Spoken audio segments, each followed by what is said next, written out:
नमस्कार साथियों, हमारे YouTube channel one day exam 81 में आप सभी का हार्दिक स्वागत है।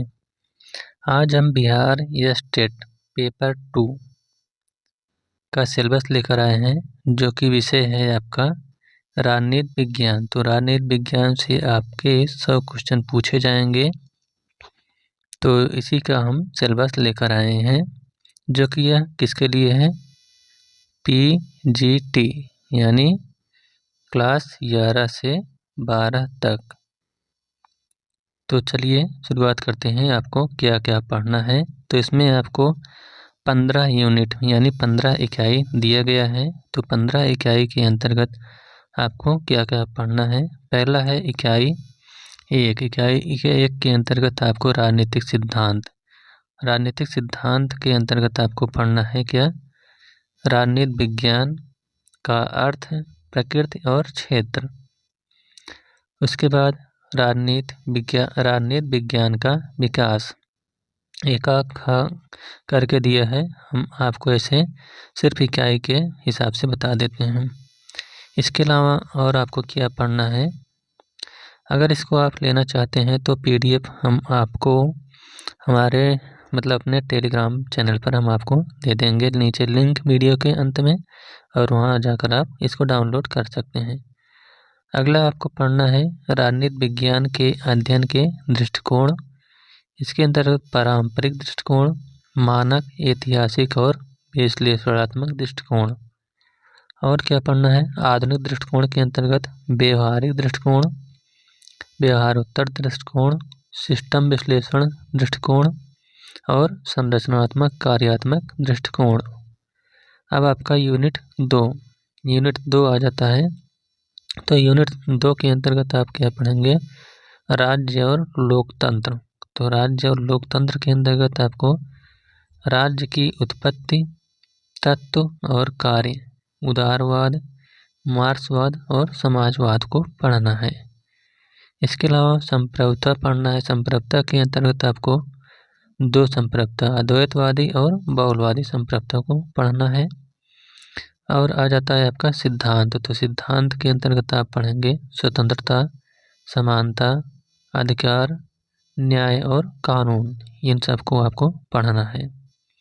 इसके बाद आपका आ जाता है लोकतंत्र। तो लोकतंत्र के अंतर्गत आपको इसके सफलता के अर्थ, सिद्धांत और शर्तें। अगला है राजनीतिक दल। तो राजनीतिक दल के अंतर्गत आप पढ़ेंगे राजनीतिक दल और दबाव समूह। अब आपका यूनिट 3 के अंतर्गत आपको भारत का संविधान पढ़ना है। तो भारत के संविधान के अंतर्गत आपको पहला है भारतीय संविधान का निर्माण, इसको पढ़ना है। इसके बाद आपको पढ़ना है भारतीय संविधान की प्रस्तावना और उनकी मुख्य विशेषताएं क्या क्या हैं। इसके बाद आपका आ जाता है अगला संघवाद। तो संघवाद के अंतर्गत आपको केंद्र राज्य संबंध पढ़ना है। इसके बाद मौलिक अधिकार और मूल कर्तव्य पढ़ना है। अगला आपको भारतीय संविधान में संशोधन पढ़ना है। इसके बाद राज्य के नीति निर्देशक सिद्धांत पढ़ना है। अब आपका यहाँ से आ जाता है यूनिट 4 यानी इकाई 4। तो इकाई 4 के अंतर्गत आपको क्या पढ़ना है, सरकार और राजनीतिक प्रक्रिया। तो सरकार और राजनीतिक प्रक्रिया के अंतर्गत आपको जो पढ़ना है वह है विधायिका, संघ और राज्य की। अगला है कार्यकारी। तो संघ और राज्य की, यह भी पढ़ना है।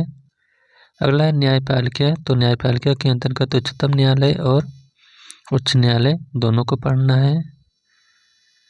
अगला है भारत में पार्टी प्रणाली और दबाव समूह। तो इसको भी आपको पढ़ना है। अगला है चुनाव आयोग और चुनाव सुधार को भी पढ़ना है।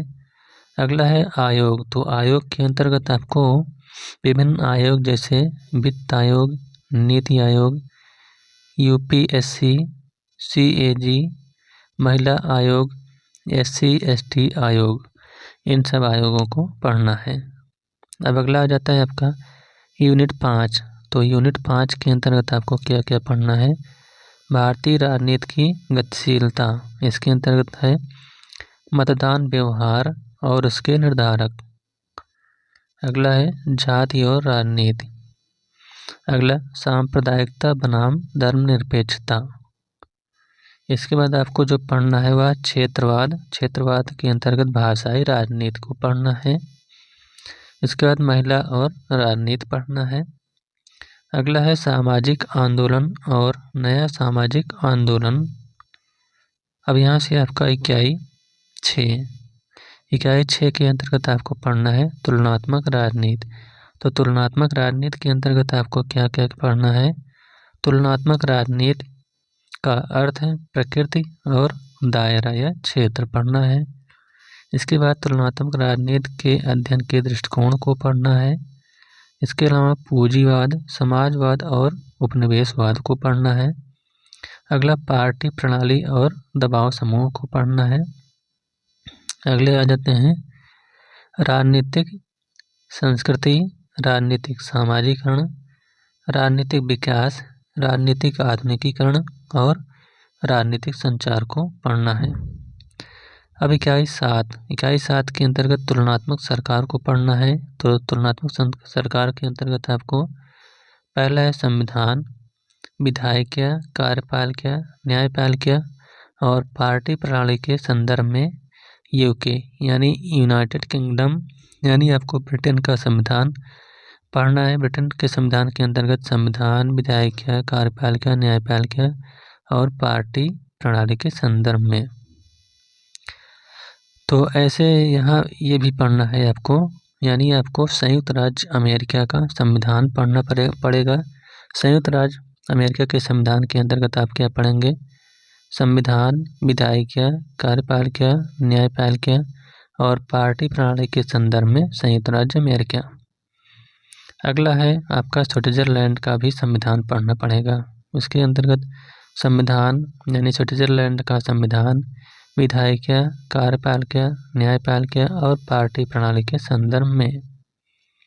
इसके अलावा आपको चीन का भी संविधान पढ़ना पड़ेगा, जो कि चैप्टर जिसमें है संविधान, विधायिका, कार्यपालिका, न्यायपालिका और पार्टी प्रणाली के संदर्भ में। अब इसके अलावा आपको क्या पढ़ना है? फ्रांस। तो फ्रांस के संविधान के अंतर्गत क्या है?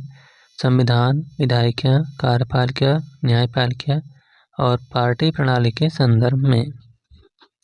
अब आपका यहाँ से इकाई 8 शुरू होता है। इकाई 8 के अंतर्गत आपको लोक प्रशासन को समझना पढ़ना है। तो इसमें पहला है लोक प्रशासन का अर्थ प्रकृति और क्षेत्र।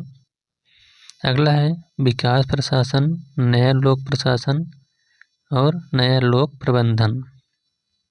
इसके बाद आपको जो पढ़ना है वह है लोक प्रशासन बनाम निजी प्रशासन, शास्त्रीय सिद्धांत, वैज्ञानिक प्रबंधन और नौकरशाही। इसके बाद आपका आ जाता है नवशास्त्रीय सिद्धांत, मानवतावादी और निर्णय लेना। इसके बाद संगठन के सिद्धांत। तो इसके अंतर्गत आपको पदानुक्रम, कमान की एकता, नियंत्रण का दायरा या क्षेत्र, लाइन और स्टाफ। इसके बाद आपका आ जाता है अगला समसामयिक सिद्धांत। तो इसके अंतर्गत आपको क्या क्या पढ़ना है? पारिस्थितिकी, नवाचार और उद्यमिता। इकाई 9। तो इकाई 9 के अंतर्गत आपको कार्यात्मक लोक प्रशासन पढ़ना है। तो इसमें आपको पढ़ना है निर्णय लेना, संचार, प्रेरणा सिद्धांत, नेतृत्व और मनोबल। अगला है कार्मिक। तो कार्मिक के अंतर्गत आपको पढ़ना है भर्ती, प्रशिक्षण, पदोन्नति और जनसंपर्क। अगला है भ्रष्टाचार। तो भ्रष्टाचार के अंतर्गत आपको जो पढ़ना है वह है CBC, लोकपाल और लोकायुक्त। अगला है बजटीय प्रक्रिया को पढ़ना है। इसके बाद सार्वजनिक नीति और राजकोषीय नीति को पढ़ना है। इसके अलावा आपदा प्रबंधन को पढ़ना है।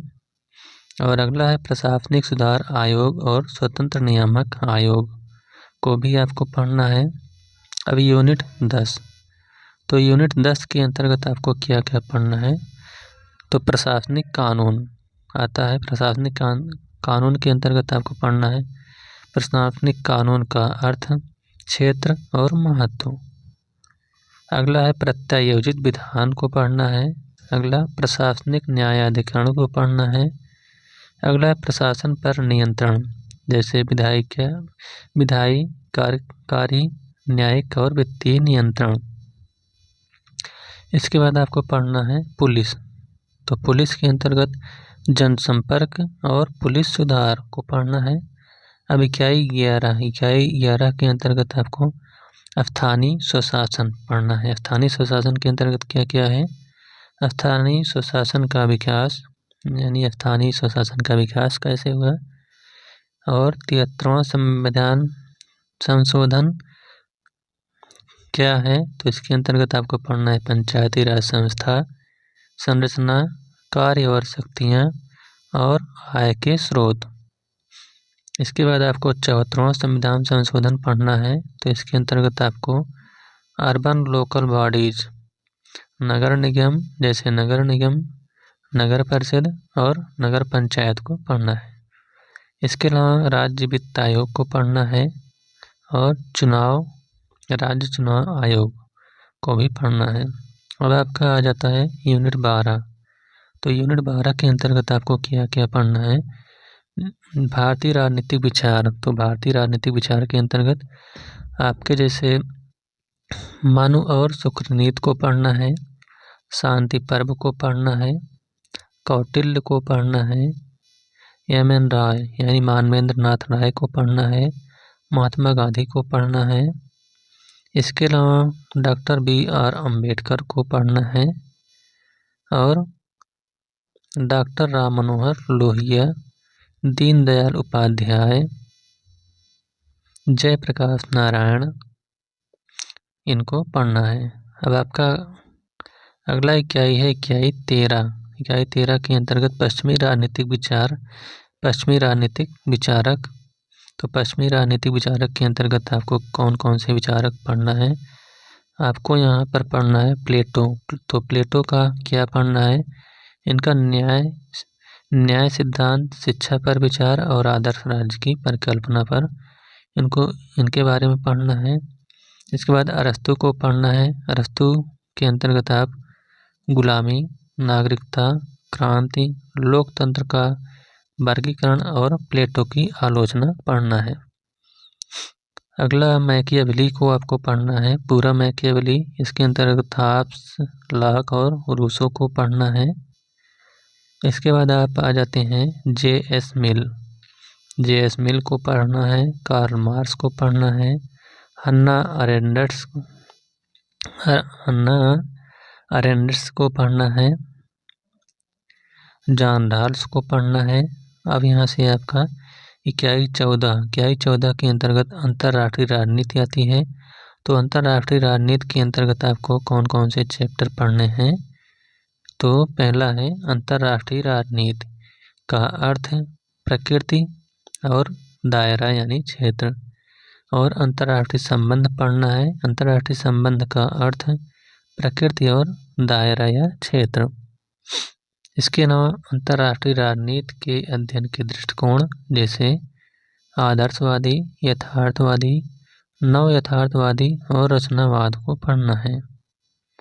अगला है अंतर्राष्ट्रीय संगठन। तो अंतर्राष्ट्रीय संगठन के अंतर्गत आपको कौन कौन से चैप्टर पढ़ने, जैसे राष्ट्र संघ, जैसे UNO और उसके अंग और एजेंसियां। अगला पढ़ना है आपको समझौते और संधियां, सामूहिक सुरक्षा, निशस्त्रीकरण, हथियार नियंत्रण, CTBT और NPT। इसके अलावा आपको पढ़ना है क्षेत्रीय संगठन। तो क्षेत्रीय संगठन के अंतर्गत आपको सार्क, आसियान, ब्रिक्स, नाटो और G20 पढ़ना है। इसके बाद आपका आ जाता है यूनिट 15। तो यूनिट 15 के अंतर्गत आपको समसामयिक वैश्विक मुद्दे को पढ़ना है। तो इसमें आपको पहला है जैसे शीत युद्ध और एक ध्रुवीय विश्व। इसके अलावा गुटनिरपेक्ष आंदोलन और महाशक्तियों को पढ़ना है। इसके बाद वैश्विक अर्थव्यवस्था। तो इसमें अंतर्राष्ट्रीय वैश्विक आर्थिक व्यवस्था, GATT यानी गैट, WTO, IMF, विश्व बैंक, यूरोपीय संघ, इनको पढ़ना है। इसके बाद आपका आ जाता है समसामयिक मुद्दे। तो समसामयिक मुद्दे के अंतर्गत आपको पढ़ना है वैश्वीकरण, उदारीकरण, निजीकरण, आतंकवाद, नारीवाद, पर्यावरणवाद और मानववाद के और को पढ़ना है। अब अगला आ जाता है आपका भारत की विदेश नीति। भारत की विदेश नीति को भी पढ़ना है। इसके बाद है आपका भारत और तीसरी दुनिया के देश। तो यह हुआ आपका PGT पेपर 2 बिहार या स्टेट के लिए सिलेबस। तो यह वीडियो आपको कैसा लगा? अगर अच्छा लगा हो तो वीडियो को लाइक, शेयर और चैनल को सब्सक्राइब करिएगा। Thank you.